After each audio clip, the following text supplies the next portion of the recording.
kita bikin kepompong untuk empek-empek telur. Bikin kepompongnya dulu biar nggak repot, biar nggak pecah. Nih lihat nih, cakep kan? Bikin kepompongnya banyak tuh. Nanti setelah itu baru diisi telur, dimasukin pompongnya. Kita mau masukkan telur, terus kita rebus, jadi lebih mudah.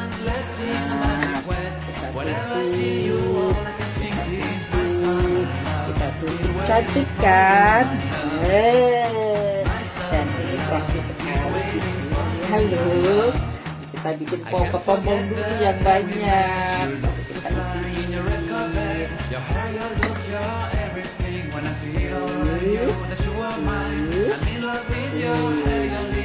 Praktis kan?